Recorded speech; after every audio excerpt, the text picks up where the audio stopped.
ರಾಜ್ಯದಲ್ಲಿ ನವೆಂಬರ್ ಕ್ರಾಂತಿಯ ಕೂಗಿನ ಬೆನ್ನಲ್ಲೇ ರಾಜ್ಯದ ಹಿರಿಯ ನಾಯಕರು ಎಐಸಿಸಿ ಅಧ್ಯಕ್ಷ ಹಾಗೂ ರಾಜ್ಯಸಭಾ ವಿಪಕ್ಷ ನಾಯಕ ಮಲ್ಲಿಕಾರ್ಜುನ ಖರ್ಗೆ ನಿವಾಸಕ್ಕೆ ದೌಡಾಯಿಸಿದ್ದಾರೆ. ಖರ್ಗೆ ನಿವಾಸದಲ್ಲಿ ರಾಜ್ಯ ಕಾಂಗ್ರೆಸ್ ನಾಯಕರು ನವೆಂಬರ್ ಕ್ರಾಂತಿಯ ವಿಚಾರವಾಗಿ ಮಾತನಾಡಿರುವ ಅನುಮಾನ ದಟ್ಟವಾಗಿದೆ.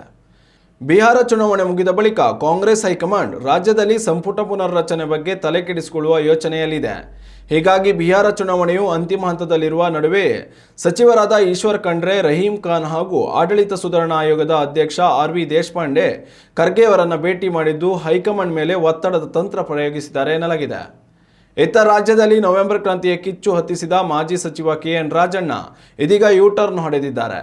ತುಮಕೂರಿನಲ್ಲಿ ಈ ವಿಚಾರವಾಗಿ ಮಾತನಾಡಿದ ಅವರು, ರಾಜಕಾರಣ ನಿಂತ ನೀರಲ್ಲ, ಏನು ಬೇಕಾದರೂ ಆಗಬಹುದು. ಬೇರೆ ರಾಜ್ಯಗಳಲ್ಲಿ ರಾಜಕೀಯ ಬದಲಾವಣೆಗಳು ಆಗಬಹುದು, ಆದರೆ ನಮ್ಮ ರಾಜ್ಯದಲ್ಲಿ ಖಂಡಿತ ಯಾವುದೇ ಬದಲಾವಣೆ ಆಗದು ಎಂದಿದ್ದಾರೆ.